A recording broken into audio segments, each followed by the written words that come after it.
My name is Michael, and my other team members are Camille, Ilion, and Summer. And our presentation is centered around Mario Statlander and his company, Eagle Promotions. Our presentation features the backgrounds of both Statlander and Eagle Promotions, as well as the themes that popped up along the way. Mario grew up around business as both of his parents were serial entrepreneurs, where he began working and learning about business at the young age of 12. From the beginning, he knew he would one day also own his own business, and he found himself printing on t-shirts for local business and casino giveaways where he ran his own show from the time of printing to the time of delivery. At this same time, he was still working for his family in Las Vegas, as well as going to school at UNLV. He knew that if he wanted success, something had to give. Thus, he quit school to focus on his business, and he continued growing. One customer eventually came back to Statlander and asked him to make pens and mugs, and she was confident in him to do this even though he had not done it before. He ended up outsourcing the pens and mugs to other companies, but by 2000 he was on his own with the company and he was experiencing further growth. In 2001, a mutual friend suggested that he and a man named Sean Ono, the owner of a competitive company, merge so that they can spend more time with their families. This was especially important for Statlander considering his wife was pregnant at the time. This merger resulted in what we have now as Eagle Promotions, and in the same year as the merger, they began in-house screen printing. In 2003, they purchased their own building and entered the retail sector. Eagle Promotions ended up creating a specific team in 2005 for the retail aspect, so they could be a little bit more specialized. And after the market crash in 2008, they ended up acquiring 3 smaller promotional firms throughout the next 2 years. And then in 2015, they bought the $35,000 square foot building that they used. Choosing a business partner can be tricky. We have studied many entrepreneurs that went about picking a business partner differently. With Eagle Promotions, Mario and Sean were competitors in the industry. However, both had been working in the promotional industry for several years. This is in contrast to Evan Williams. Evan started his first venture with his father, his girlfriend, and his brother. When that failed, he tried again, co-founding a business with a friend, which also failed. These failures were caused by disagreements and miscommunication amongst the founders about control and direction. The founders also failed to clearly define roles. On his third try, Williams started a venture with an acquaintance with relevant industry experience. This proved to be successful, similar to Sean and Mario. When communicating with a business partner, it is important to have brutal transparency. When working with friends and family, it can be hard to have difficult conversations out of fear for ruining the relationship. Communication is key in any relationship, especially a business relationship. So it is vital that you choose a person that you can effectively communicate with when starting a venture.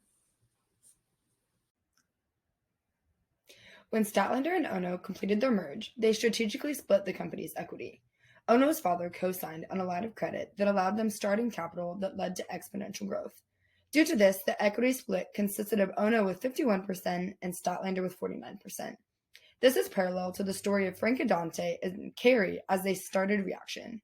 Reaction was funded by Carey's business, thus he contributed the capital and wished to have control over the company's expenditures. Similarly, Ono felt responsible for capital raising through his father's line of credit, as well as his Japanese descent allowed them the status of a minority-owned company.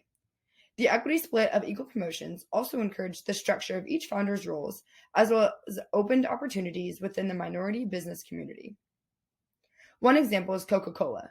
After endlessly knocking on Coca-Cola's door, an introduction at a Minority Business Council event connected Statlander with the right network and opened a door of opportunity with Coca-Cola's merchandise.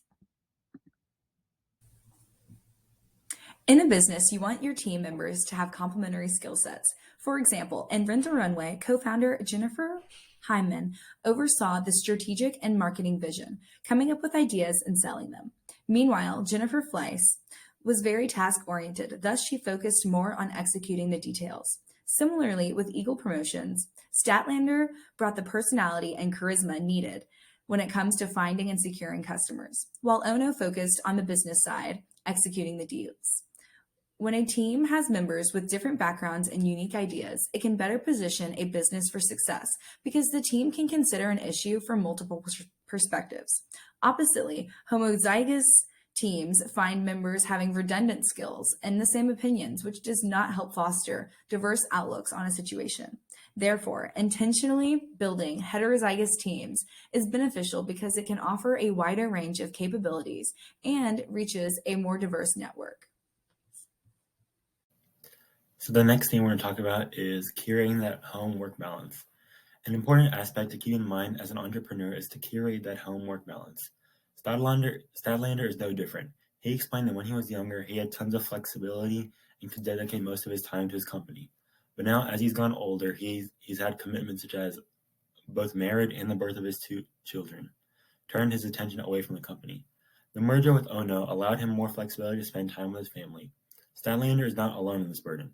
In fact, guest speaker Katie Jacobs also touched on the difficulty of finding a balance. Jacobs explained that her work is never done. She is constantly thinking, talking, and working on her business.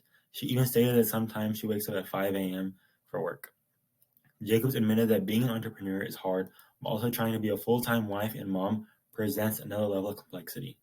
It is evident that both Stadlander and Jacobs exhibit an underlying reliance. Their dedication and commitment emphasize what it takes to be a successful entrepreneur. This course emphasized that a person must display perseverance, diligence, and be willing to make serious sacrifices in order to start and operate a business. During the economic downturn of 2009 and 2010, many companies within Eagle Promotions industry unfortunately could not stay afloat. However, Eagle Promotions was way better suited due to their focus on remaining debt-free by always reinvesting into the company, owning their own buildings, and supporting a very cash-strong business. This enabled them to acquire 3 struggling businesses by purchasing their assets at discounted rates, shutting the bankrupt companies down, and bringing the employees to Eagle Promotions. Acquisitions are very common occurrences, such as the acquisition offer of YieldX by Turn Incorporated. Turn Incorporated offered YieldX the high price of $2 million cash and $2 million in preferred stock, which is far lower than the acquisition prices for Eagle Promotions. However, this was due to the economic climate at the time. A common theme for entrepreneurs is the acquisition of necessary skills. Frank Adante taught himself how to code in his pursuit of creating a search engine, Starting Point. As Starting Point grew, he managed the coding as well as took the reins of sales. Similarly, Statlander and Ono learned in-house screen printing, which expedited their growth and allowed entrance into new sectors such as the retail sector. The founders of Eagle Promotions had to learn to operate and effectively use the machinery while continuing to focus on sales. Adante and Statlander took the necessary steps of taking their businesses to the next level by always learning and always improving, no matter what their industry is.